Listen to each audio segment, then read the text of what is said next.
histórico. Histórico, ese es el término con el cual vamos a abrir esta conversación. La investidura de Vladimir Putin contra el occidente colectivo, mordiéndose las uñas, furioso, en un acto de rebeldía no enviaron embajadores, estaban desesperados, molestos, ardidos, pero a pesar de esto, Vladimir Putin finalmente en una ceremonia con los honores correspondientes ha juramentado. Venceremos, juntos venceremos ha sido la frase que ha remarcado esta investidura. Vladimir Putin, presidente, líder de Rusia, un periodo más. La confianza de los rusos está depositada en este líder, en este personaje que se ha convertido en el terror del occidente colectivo, pero por supuesto también en un aliado estratégico para muchas naciones emergentes. Vladimir Putin, el personaje del momento. Por supuesto, para hablar de estos detalles, de lo que está pasando en Rusia, tenemos que conversar con un especialista en la materia, quien además está ubicado en un lugar privilegiado en este instante, en Moscú. Tenemos el honor de presentar a Carlos Mamani, él es sociólogo, director del proyecto o director del proyecto Patria Perú, quien nos va a dar su mirada sobre lo que está pasando en este momento en Rusia, en Moscú. Investidura de Vladimir Putin. Llega información, es verdad, aquí a nuestro país, pero yo remarco que nada mejor que estar en el lugar de los hechos. Carlos Mamani, bienvenido a Prensa Alternativa, hermano. Un privilegio poder conversar contigo el día de hoy. ¿Cómo estás? El privilegio es mío, Lorenzo, y estar una vez más aquí en Prensa Alternativa, de J, nuestro amigo, por supuesto, Juan José del Castillo, y bueno, a tus órdenes. Gracias, Carlos. Esa cordialidad, para los que no saben, bueno, Carlos es peruano también, somos compatriotas, y para mí es un privilegio poder conversar con alguien que en este momento se encuentra tan lejos, pero a la vez hay esta cercanía gracias a la tecnología. Carlos, ¿cómo ha sido esta, bueno, allá entiendo que ya es de noche, pero este día, esta jornada que entiendo yo ha sido histórica? Hablamos de un momento que ya se sabía, por supuesto, porque Vladimir Putin había ganado las elecciones, pero que entró en una semana casi de muchos movimientos, porque por un lado, en el preámbulo de la investidura de Vladimir Putin se revelaba que Rusia estaba ya a puertas de realizar maniobras nucleares como un mensaje de advertencia. Se hablaba también de la posibilidad de que haya un boicot de parte de Ucrania en suelo ruso. Muchas cosas se estuvieron tejiendo en estos días, pero finalmente Vladimir Putin apareció en esta investidura histórica. Impresiones, Carlos, sobre las horas que se viven en este momento en Moscú.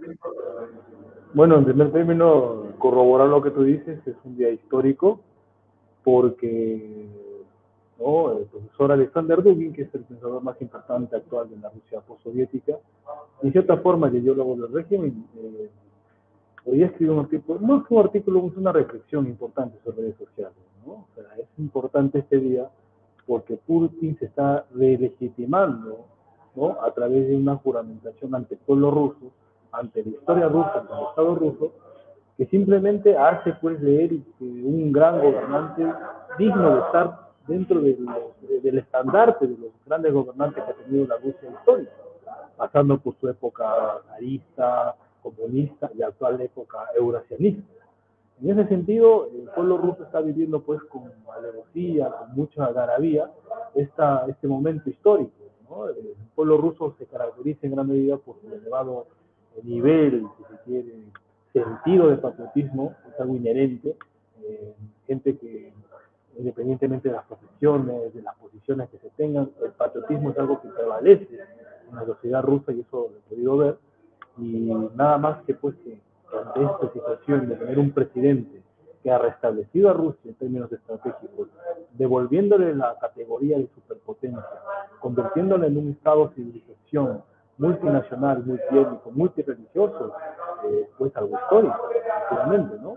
Y bueno, el pueblo ruso está, como mismo presidente, ¿no? Le agradece y lo dice claramente en su alocución el día de hoy, ¿no? Cuando al asumir la investidura, gracias a ustedes, prácticamente dice, por esa comprensión del momento histórico por el que estamos pasando, por la confianza que nos están depositando de conducir los destinos de Rusia una vez más. Y bueno, Mucha gente dice, bueno, que aún faltan cosas para hacer en Rusia, y yo no digo que no, por supuesto que sí, pero con lo que dice el presidente Vladimir Putin hasta la fecha, ya es un presidente, un gobernante histórico de la Rusia.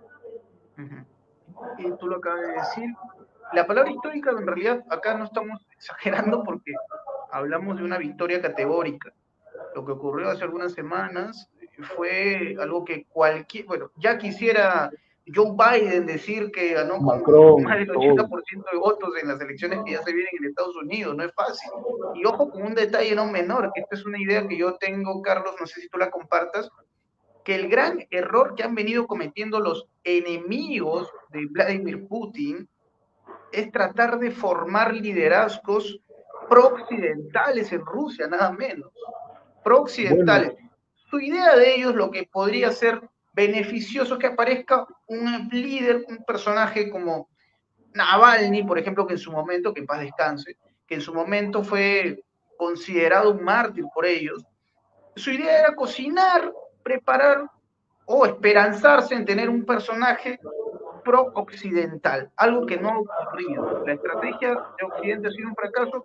¿Y cuál ha sido su manera de sobrellevar esta victoria de Vladimir Putin? Desistiendo, no enviando embajadores, incluso algunos no reconociendo su victoria en los comicios, desconociéndolo. Faltaba poco para que hicieran lo mismo que pasó con Juan Guaidó, ¿no? Que aparezca un Juan Guaidó en Rusia. Era quizás el anhelo que tenían. Pero la historia no ha cambiado. En Rusia, el pueblo ruso es consciente de esto.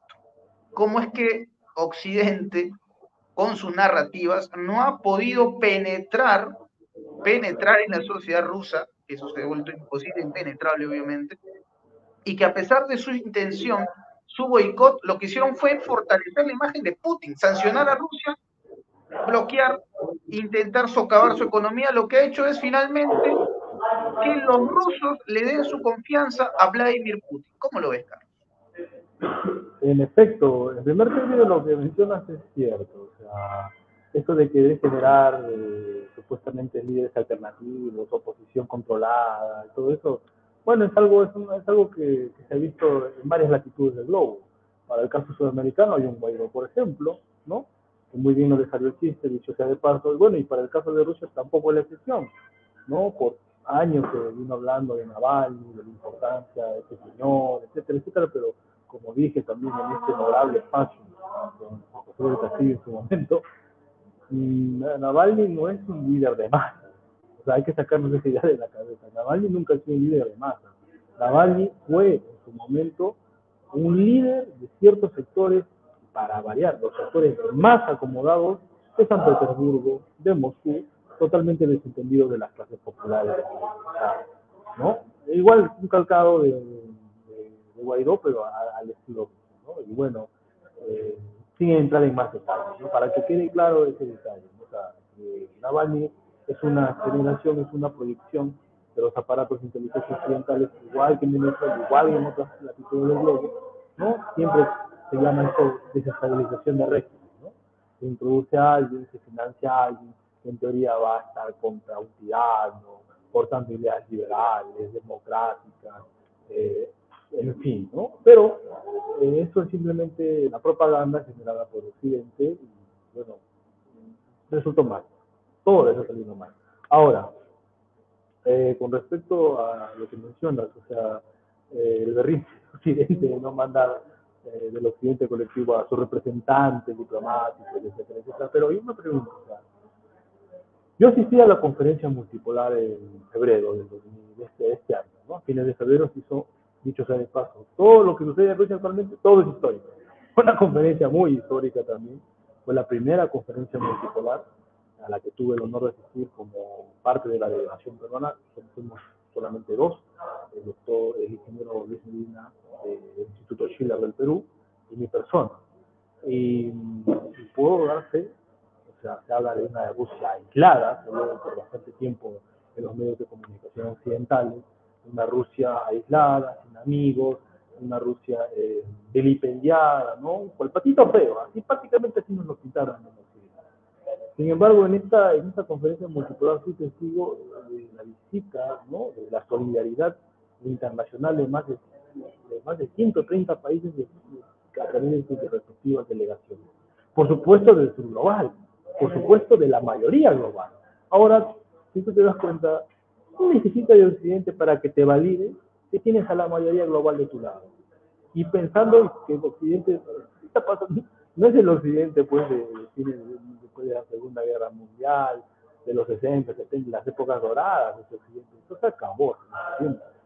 Ahora Occidente es, bueno, pues está pasando, para el caso de Europa, es un continente museo, como en su momento habló un importante político sociólogo suramericano, de todo el terreno, por decir con claridad, un continente museo, ¿no? O sea, te va a servir para que te vayas, que tomes fotos de repente, no sé, la Capilla Sistina, el Coliseo Romano, la Torre Pisa, perdón, qué sé yo, pero no te va a servir para más, te digo a Facebook de repente, ¿por qué? Porque en realidad el bacalao ya no se corta en Europa hace mucho tiempo, ¿no? Ya no decide hace mucho tiempo. Para que un país sea importante tiene que tener capacidad de decisión. Y ni siquiera hablamos de un país, hablamos de un continente que no tiene decisión propia. La Unión Europea prácticamente se hizo en función a los intereses de Norteamérica, de Estados Unidos, que dicho sea de paso, nunca fueron los intereses de Europa. Entonces, ¿de qué te sirve tener gente totalmente subordinada en una celebración de este calibre? O sea, de poco y casi nada, realmente. Rusia no necesita, ahora más que nunca, no necesita, o mejor, ahora menos que nunca necesita la validación de Occidente. Sí, más o menos, para que se entienda mejor, ¿no? O sea, ¿para qué? Si tengo de mi lado a la mayoría global, a la del sur global, que me apoya comercialmente, que me sostiene diplomáticamente, con los cuales no hemos perdido vínculos y se siguen fomentando más vínculos, se siguen generando más lazos, ¿no? En el nuevo mundo del siglo XXI. O sea, el dominio occidental del mundo fue un pestañeo en la historia. A nosotros nos parece que fue una eternidad porque no tenemos perspectiva retrohistórica, si se quiere, macrohistórica. Si tú te das cuenta, los grandes imperios, las grandes superpotencias, las primeras potencias de la humanidad aparecen en esta parte del globo, en lo que es Eurasia, lo que es Persia, la misma Biblia donde se escribe, no se escribe en Europa, se escribe justamente en lo que es el Oriente Medio, lo que pertenece a Asia, lo que es Eurasia. La India, la China, son países milenarios, ¿no? Y Occidente son solo 500 años. Y 500 años antes, por decir algo, 10.000 años de historia, es un pestañeo y esto. O sea, el dominio occidental del mundo es una anomalía en la historia. Y en el siglo XXI estamos viendo cómo esa anomalía se va desvaneciendo y la historia retorna a su curso natural. Eso les duele a los occidentales, que se creyeron el centro del mundo desde los 5 siglos, que la historia empieza y termina en Occidente, en Europa, pero esto se acabó. O sea, y Rusia, bueno, es un país que tiene un pie en Occidente por la cultura, ¿no? la historia, pero otro pie en lo que es el mundo euroasiático. Y esa peculiaridad hace que Rusia sea Rusia y que justamente no tenga pues que tener tanto en cuenta en Occidente. Y de hecho que también lo dijo, o sea, nosotros no tenemos problemas de ser amistad, de trabajar juntos, pero sinceramente, no sin esos ánimos de superioridad que ustedes siempre han tenido. Si es así, ahí nomás, no lo necesitamos, básicamente. Así es, Carlos. Es correcto lo que mencionas, ¿no? Este punto también de Rusia que no quiere tampoco que se genere una ruptura, porque entiende, hay vínculos que se deben sostener. Vamos, en su momento entendíamos que con Alemania prosperaría lo del Nord Stream 2, pero quedó como algo incierto, finalmente, ¿no? Entonces, entendemos que Rusia no quiere que haya una confrontación, ¿no? Rusia ha propuesto, incluso en su momento se hablaba de esta posibilidad de que finalmente la OTAN pueda integrar a Rusia. Estamos hablando de hace algunas décadas, ¿no? Entonces, ahí está precisamente el detalle. Una Rusia que no quería que esto vaya escalando. Bueno, escaló finalmente y ahora vivimos un momento, vamos a decirlo así, Carlos, no sé si es un poco exagerado lo que voy a decir, pero crítico, considerando el conflicto que continúa en Europa y que podría extenderse. Justo quería hablar de este punto, a ver, porque esta investidura de Vladimir Putin, y ya hablaremos luego seguramente, Carlos, sobre lo que habías anticipado, el tema de los BRICS, está muy picante, también interesante, pero antes de eso, hacemos un paréntesis porque el enfoque bélico es fundamental para entender a la sociedad rusa y lo que están viviendo. Se había hablado mucho, Carlos, previo a la investidura de Putin, que esta semana sería probablemente la semana simbólica para alguna especie de contraataque de parte de Ucrania. Obviamente Ucrania entre comillas, porque sabemos quiénes están detrás de esto. ¿No? Sabemos que aunque no aparezca la bandera de la OTAN, están metidos hasta el cuello. Y hasta se habla ya de tropas francesas que fueron encontradas en Ucrania y que fueron ultimadas. Francia no lo quiere reconocer, obviamente, es un tema aparte. Pero ¿cómo se ha vivido estos días, Carlos? ¿Ha habido tensión? ¿Ha habido esa, digamos, sensación de que en algún momento Rusia podría ser quizás atacada en alguna zona específica? Porque evidentemente David Cameron, ministro de Asuntos Exteriores británicos, dijo, bueno, señores, si Ucrania quiere golpear en Rusia con los armamentos que le hemos dado, pues están en su derecho. ¿Se han vivido días de angustia o por el contrario, Carlos? ¿Tú crees que ha sido más un ambiente de serenidad, que no ha podido, esto no ha podido perpetrar en la tranquilidad de la sociedad rusa? ¿Cómo has visto estos días, Carlos, allá en Rusia? Antes de responder esta pregunta, quisiera yo hacer un paréntesis en algo que me parece importante, que también has mencionado. En su momento se planteó que Rusia conforme parte de la OTAN, en particular, y de Occidente en general. El presidente Putin, las acciones del presidente Putin no seguían por criterios ideológicos. Las acciones del presidente Putin se seguían por criterios de realidad. Esto muy bien lo ha plasmado también el profesor Alejandro Ruiz en esta conferencia, que alguna vez realizamos en Perú. Cuando él llega al poder, él viene de los círculos liberales occidentales, ¿no? Su intención de él es que Rusia, él recibe y asume una Rusia debilitada, una Rusia mermada, ¿no? Luego pues la recompone, la restabiliza, la revitaliza como una gran superpotencia, pero eso no va a ser luego. En su momento la idea de él y de su entorno era que Rusia debería acoplarse a Occidente y ser vistos de la mejor manera por Occidente. Sin embargo, esto nunca fue la idea de Occidente. Empezando por su tamaño, no puede ser tan grande el país, tiene que fragmentarse. Muchos recursos tiene que compartirlos. Su forma de democracia o de entender la democracia a la manera no liberal no nos gusta, tiene que cambiar eso. Entonces, como digo, la realidad hizo que el presidente se dejó interior. Con esta gente no se puede negociar. Y es allí donde las ideas del profesor Alexander Dugin cobran vida y permean, ¿no?, de la sociedad rusa. Por eso es, a mi entender y de muchos expertos, es el ideólogo postsoviético más importante de la Federación Rusa actualmente. Entonces, él entiende eso, que con el presidente entiende que no se va a poder negociar con Occidente en los términos que él plantea, sino en los términos de Occidente, o sea, una Rusia subordinada. Justamente hoy día escribió algo al respecto, profesor Rubio. Una Rusia se quería, una Rusia periférica, así como los países eslavos de Europa del Este, Eslovaquia, Eslovenia, lo que es República Checa, Polonia, que son de la macroesla eslava. Bueno, que Rusia también es algo parecido. Un país eslavo del extremo oriente de Europa, totalmente subordinado a los intereses occidentales, sin voluntad propia, ni mucho menos soberanía. Sin embargo, esto fue muy entendido por la élite rusa, por el presidente, y es ahí donde cambia de rumbo. Cambia de rumbo en función, como vuelvo a repetir, no a criterios ideológicos, sino a criterios de realidad. En ese sentido, el presidente Putin siempre fue realista. Entendió que no se podía negociar con Occidente, por lo menos no en sus términos, sino en los términos de ellos, que implicaban la destrucción de Rusia como Estado, como civilización, y bueno, él tomó el camino totalmente contrario. Pero eso quede claro. Ahora, me preguntaba, si me repitan la pregunta, por favor. Sí, a ver, lo que pasa es que se había hablado mucho, y de hecho RT hizo un informe al respecto de que habían intenciones por parte de Ucrania de aprovechar esta semana simbólica, porque se viene también el Día de la Victoria, para perpetrar algún golpe. No sabemos de repente, y en su momento se especuló que Crimea podía ser un objetivo, el puente de Kerch. De hecho, el think tank ruso, Rivar, sacó un informe hablando sobre la OTAN merodeando en Crimea, escaneando la zona para eventualmente facilitar la información a Ucrania que permita ejecutar algún tipo de maniobra militar.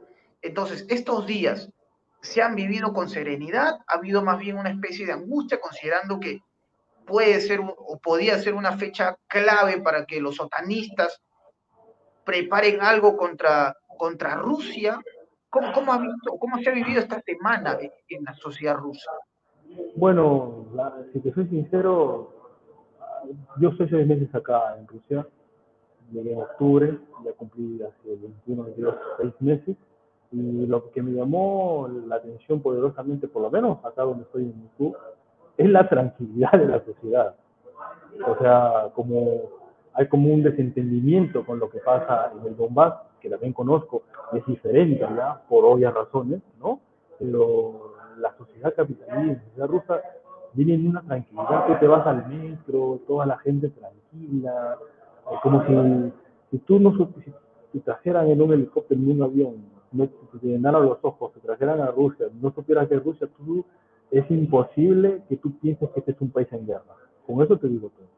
Wow. ¿No? Los supermercados funcionando a mil, eh, con full producción de todo tipo, ofertas de trabajo, no parece una sociedad que esté en guerra. De hecho, ellos no le llaman guerra, le llaman operación militar especial, que no es una guerra. En una guerra, los recursos de la sociedad se movilizan, ¿no? Intensamente, ¿no? Todos, ¿no? Pero en este caso no es así.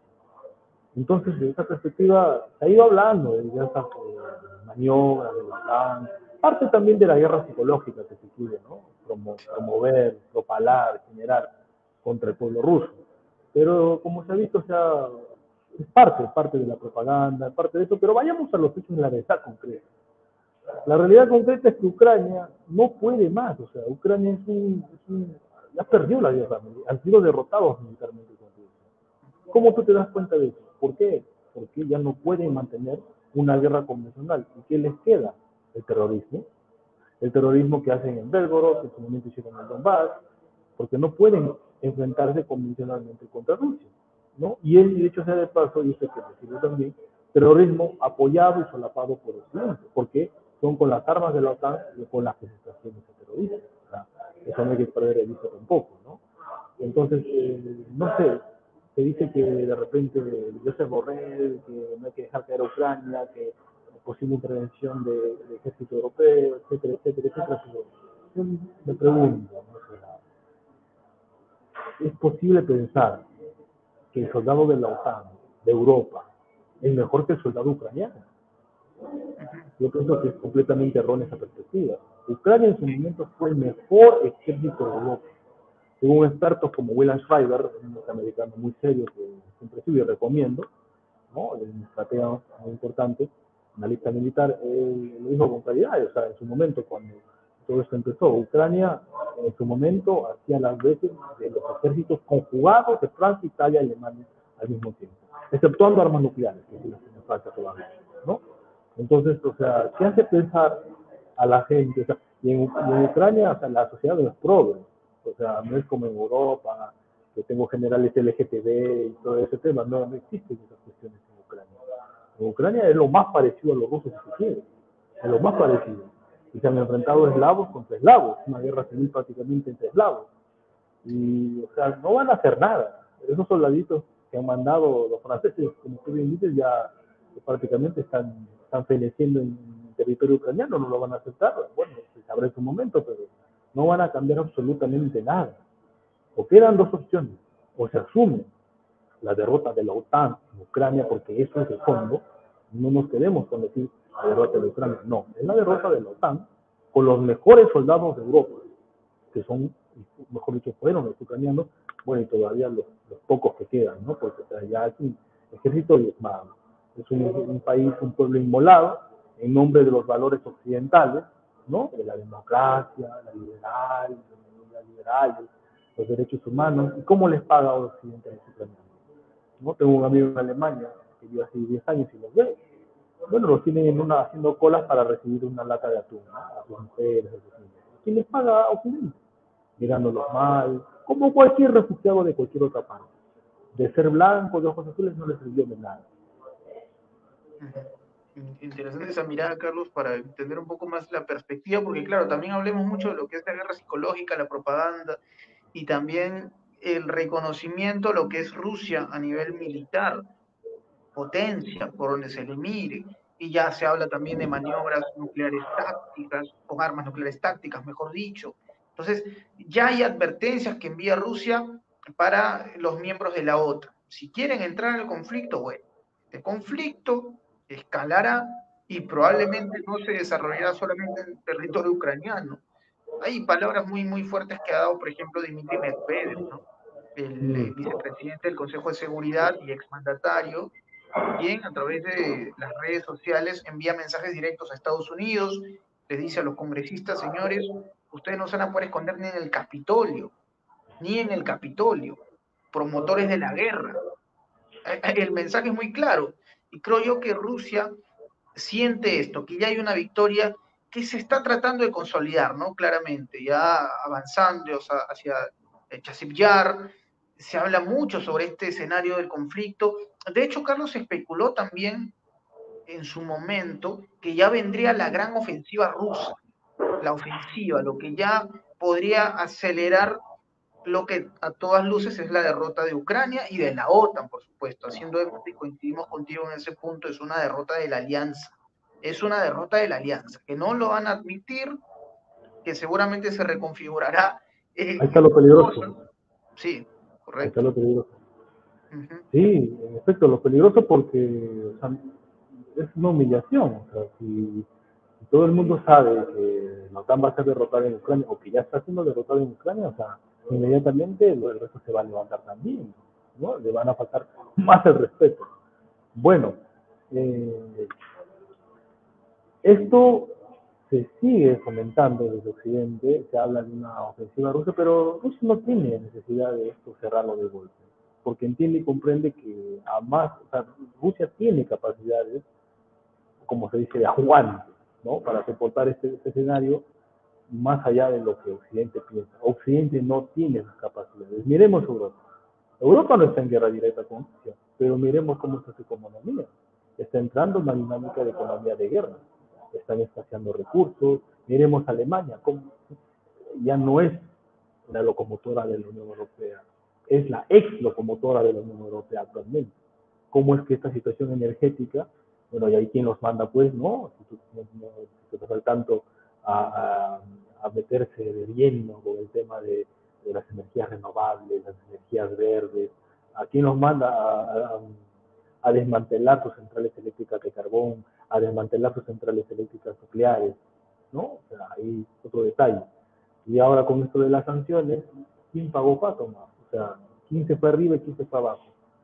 Rusia, yo que sepa, el año pasado, el Banco Mundial, el FMI, hacían una proyección donde Rusia de ser la octava, novena economía, pasaba a estar la quinta, cuarta, superando a Alemania por primera vez en la historia. O sea, ¿dónde se ha visto que un país en conflicto con la OTAN a través de Ucrania, ¿no? Que ya he dicho ser de paso y lo recalco, el mejor ejército de Europa y de los mejores del mundo, en esa situación? O sea, ¿cómo te explicas tú eso? Se la quiere sancionar con más, a la fecha, con más de 15.000 sanciones, se lo desconecta de Occidente, pero como digo, Occidente no es el mundo.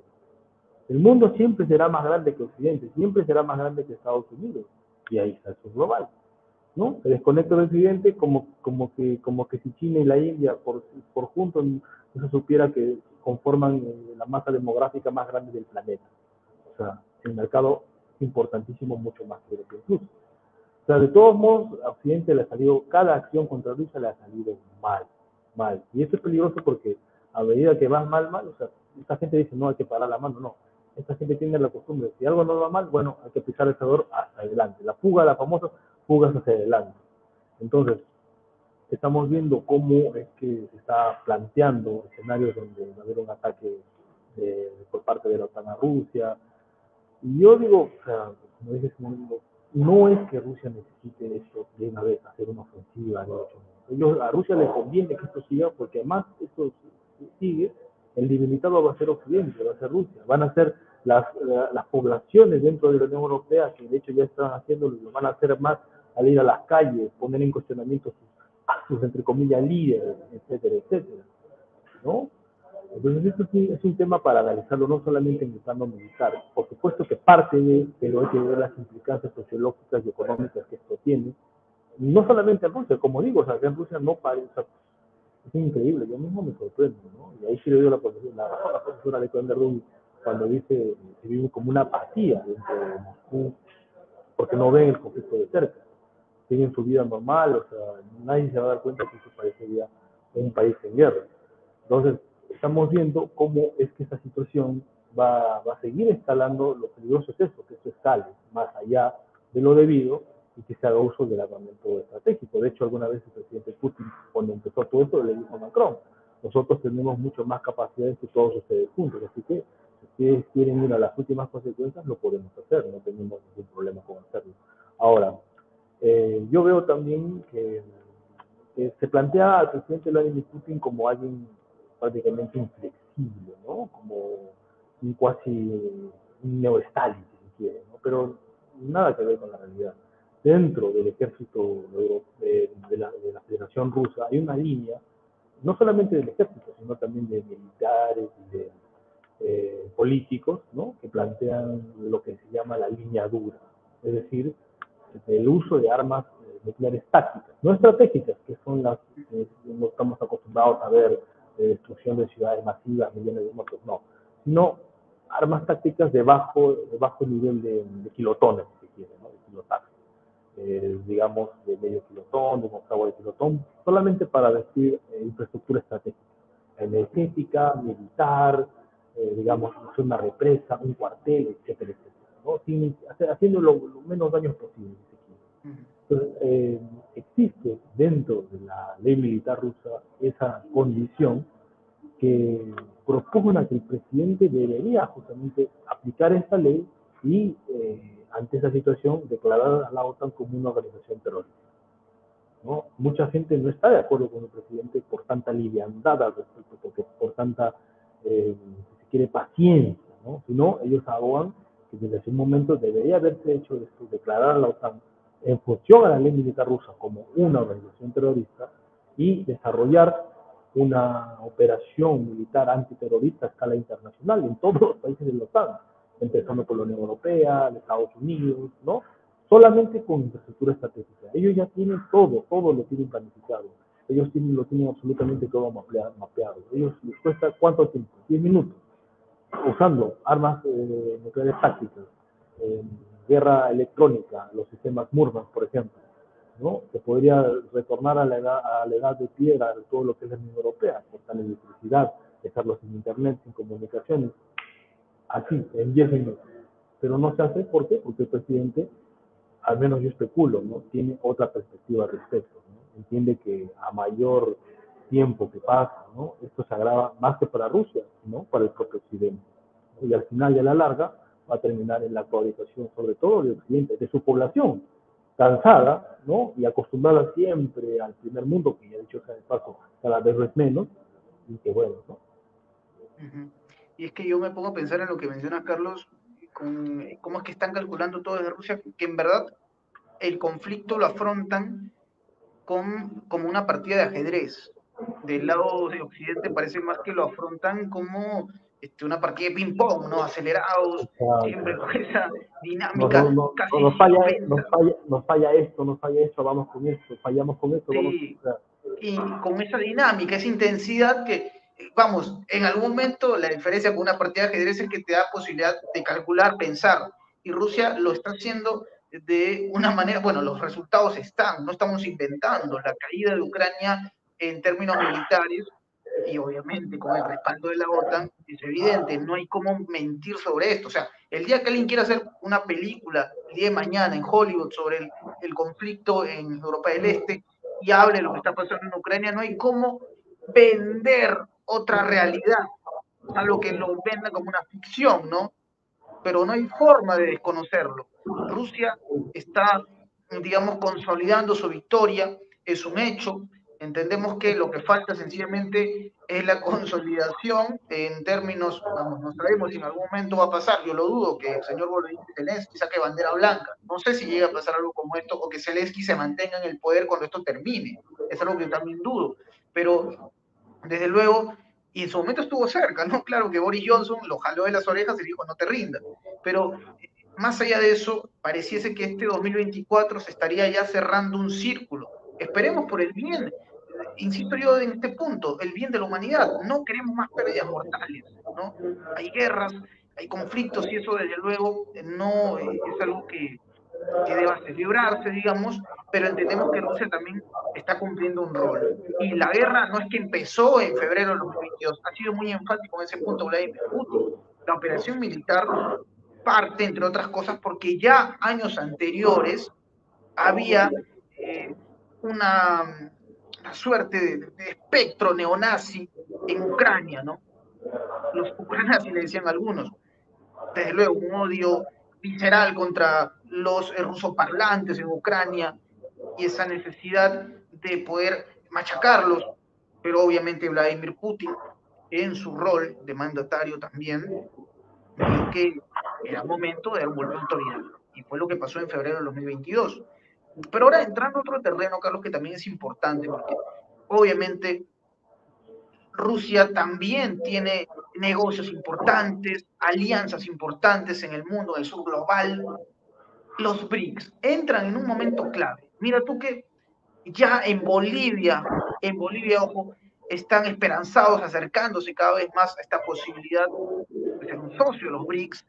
De hecho, en El Salvador, esta es una noticia de la que poco se ha hablado, vemos a un Nayib Bukele que va fortaleciendo vínculos con China, con la India, y en su momento tal vez incluya a Rusia en esto. Cada vez más países apostando por los BRICS. Colombia con Gustavo Petro también con esta sensación de que es momento ya de acercarse a los BRICS. Bueno, no hay un escenario parecido en Argentina, por supuesto con Javier Milei, quien por sus ideas, sus ideotas, decidió desprenderse de esta posibilidad que había sido encaminada en el gobierno de Alberto Fernández. Pero bueno, es otra historia. Hablando ya netamente de los puntos positivos, este acercamiento de Bolivia, de Colombia, Brasil como un referente también en la región, los BRICS. ¿En qué momento nos encuentran a los BRICS si hablamos desde la perspectiva de un latinoamericano? ¿Cómo ves esto, Carlos? Bueno, para ampliar la perspectiva y la pregunta, los BRICS son tan solo una plataforma. Pueden ser otra, pero como tú bien dices, en este momento son los BRICS. Actualmente, en el siglo XXI, estamos afrontando lo que, bueno, aún muchos todavía les cuesta entender, comprender, fin de 5 siglos de dominio occidental en general y el fin de 2 siglos de dominio anglosajón en particular. Y es que cuando nos enseñan en los colegios el descubrimiento de América, Colón, etcétera, etcétera, pensamos que el dominio occidental del mundo es eterno, ¿no? Miles de años, no. Son solo 500 años en la historia de la humanidad. Y por decir algo, ¿qué son 500 años ante 10.000 años de historia? ¿No? Ni siquiera son un pestañeo, ¿no? Desde esa perspectiva, el dominio occidental del mundo es una anomalía. Porque si tú te das cuenta y tú revisas, ¿no? La historia, las grandes religiones y civilizaciones que son mucho más antiguas que Occidente, que Europa, vienen de lo que es Eurasia, la India, China. En la misma Biblia se escribe en lo que es Oriente Medio, que es la parte de Asia, no en Europa, como piensan algunos, ¿no? Algunos católicos recalcitrantes, qué sé yo. Estamos viendo cómo es que ahora esa visión del mundo que se nos construyó a través del colonialismo, a través del occidente y la propaganda, está resquebrajando. Las viejas historias culturales retornan en el siglo XXI y claman por su espacio, ¿no? La China es un país con más de 6.000 años de historia ininterrumpida. La India, lo mismo. Irán, descendiente de los persas. Las primeras potencias están todas, aparecen por allí. Rusia ni se diga, también está en esa dinámica, no es tan antiguo, pero también un país milenario. Entonces ahora como que la historia retorna a su cauce natural, entendiendo que, como dije, ¿no? Occidente y su dominio en el mundo es una anomalía. No hay algo parecido y ya no va a haber algo más también. Se acabó eso y no va a retornar. Ahora la historia regresa a su cauce natural con múltiples actores, con múltiples protagonistas. Y en términos del profesor Alexander Dugin, con múltiples polos de poder, con la multipolaridad, con el mundo multipolar. ¿Qué quiere decir esto? En que, tú sabes, ¿no? Tras la Segunda Guerra Mundial, se vivió un periodo de bipolaridad, la era bipolar, ¿no? La Unión Soviética, por un lado, los socialismos reales, la Rusia comunista, el marxismo, etcétera, etcétera, ¿no? Para Oriente. Para Occidente, el mundo capitalista, el mundo libre, si se quiere, ¿no? La idea liberal, el capitalismo, Estados Unidos, etcétera, etcétera. Ese orden bipolar se va a romper o va a bajarse, va a llegar a su fin a fines del siglo XX en los 90, cuando implosiona la Unión Soviética. En los 90 se va a inaugurar lo que denominan los expertos el mundo o el orden unipolar, básicamente angloamericano, ¿no? La unipolaridad angloamericana, anglosajona, que va a venir a ser la que va a guiar el último proceso de globalización con ese matiz justamente angloamericano, ¿no? El McDonald's en todo el mundo, el KFC, por decir algo, ¿no?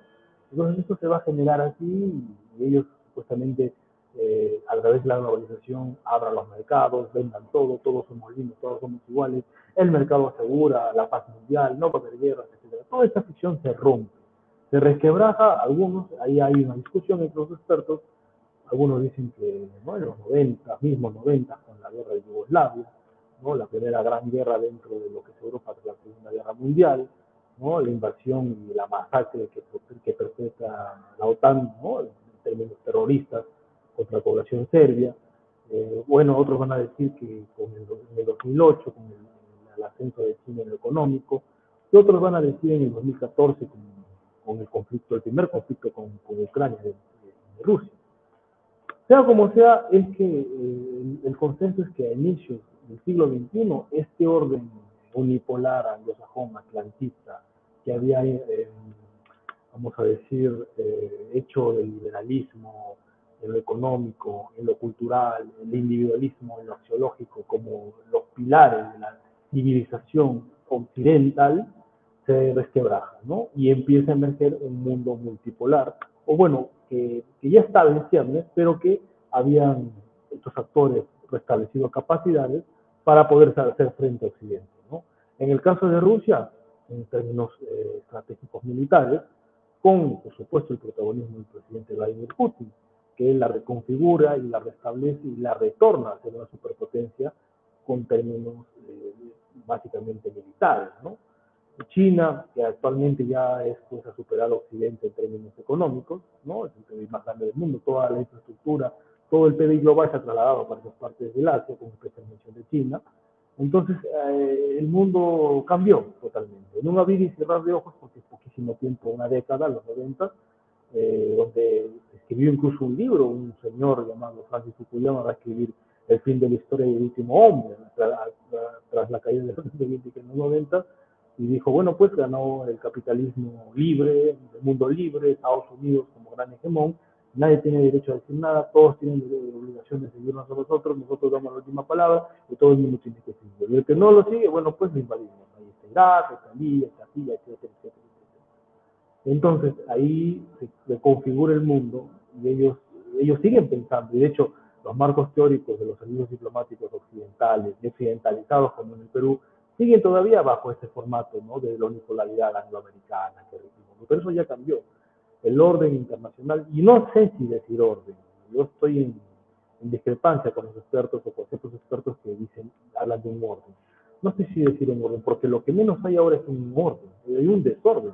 En todo caso, sin ser tan pretencioso, yo diría que hay un nuevo escenario de naturaleza multipolar. Es decir, la rehabilitación de polos estratégicos de poder, ¿no? En términos geopolíticos, estratégicos, anclados en perspectivas civilizatorias y cosmovisionales propias, ¿no? Las viejas historias culturales, como China, la India, Rusia, Persia, etcétera, Irán, Turquía mismo, o sea, retornan, ¿no? Tras años de letargo y de, vamos a decir, de sojuzgamiento de las perspectivas y imperativos occidentales, retornan y plantan cara al siglo XXI con sus respectivas capacidades, pero sobre todo con sus visiones propias civilizatorias, con su propia identidad.